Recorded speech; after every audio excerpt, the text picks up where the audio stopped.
Every empire believes it sees everything. Every powerful institution believes its reach is infinite. Its intelligence unmatched. Its systems unbreakable. History disagrees.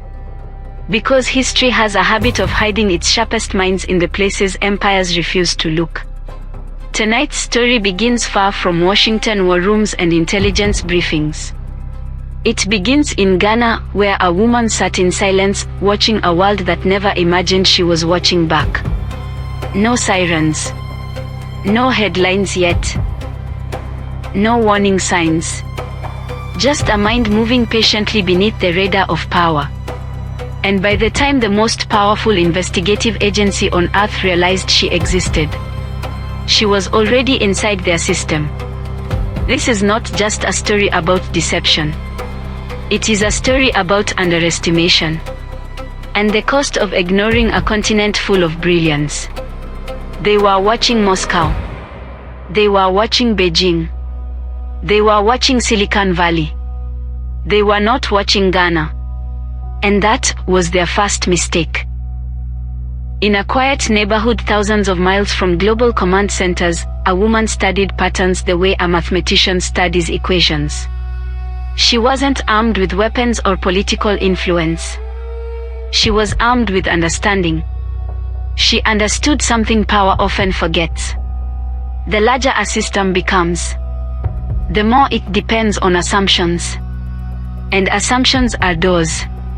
The FBI believed power moved in one direction, from the west outward. They believed Africa reacted to systems, not reshaped them. She stepped into that blind spot like it was an open hallway. Not loudly, but decisively. Long before her name touched an investigation file, she was already living inside a narrative written by others. A narrative where Africa is spoken about more than it is listened to. A narrative where intelligence is expected to come with certain accents, certain passports, certain zip codes. When the world labels you small long enough, it stops guarding against you. That is where power quietly changes hands. She didn't rage against the stereotype. She used it. While institutions looked elsewhere for threats, she mapped their movements with patience. Every structure has rhythm. Every bureaucracy has habits. Every powerful machine repeats itself. She learned its rhythm. And once you understand rhythm, you can dance around it. There were no dramatic chases. No explosions. No cinematic spectacle. Only precision. Each communication was engineered. Each persona crafted. Each step built on psychological architecture. Her advantage wasn't secrecy. It was expectation. People trust what feels familiar. Investigators hunt what matches their training. She matched neither. And in that gap between expectation and reality, she moved freely. Not with chaos. With design. The agency wasn't defeated by force. It was defeated by imagination, by someone who understood that invisibility can be the most powerful disguise in the modern world. There is always a moment when certainty cracks. Screens flicker with numbers that refuse to align. Trails bend where they should run straight. Logic stumbles. Somewhere in an office filled with analysts and glowing monitors, a realization formed.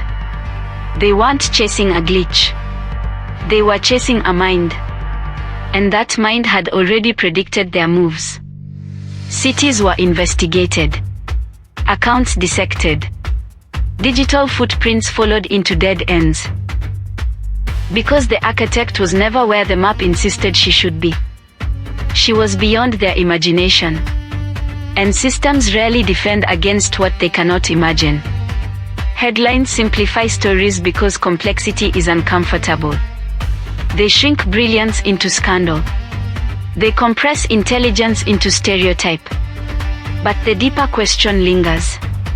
Why does African genius shock the world when it appears in unexpected places? Financial crimes in powerful nations become strategy discussions. In Africa, they become cultural judgment. Same act, different lens. Her story forced institutions to confront an unspoken fear. Not that Africa fails, but that Africa competes. Because competition demands recognition, and recognition rearranges hierarchy. Whether one condemns her actions or studies them academically, her operation did something undeniable. It exposed predictability. Not just in one agency, but in a global order convinced of its own invincibility.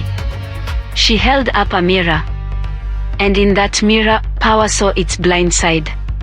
Not weakness. Assumption. And assumption is the birthplace of disruption. She didn't just slip through a system. She rewrote how that system would look at the world forever. After her, invisibility was no longer safe to ignore. History remembers symbols more than details. This story is not a blueprint. Not a celebration of harm. Not an instruction manual. It is a warning about arrogance. And a reminder about brilliance. Somewhere tonight in Ghana, a young girl is staring into a screen, absorbing a world that still underestimates her. She is learning quietly, thinking quietly, preparing quietly. And one day, when the world finally sees her, it will call her sudden. Unexpected. Overnight. But RearView understands the truth. African brilliance is never sudden. The world is simply late. Empires fall the same way they rise. Not from lack of power, but from lack of vision. The greatest mistake a powerful system can make is believing intelligence belongs to geography. Because genius does not ask for permission. It does not carry a passport. And it does not wait to be acknowledged. It emerges wherever it is cultivated. Even in places the world refuses to look. Tonight's story was never just about a woman and an agency.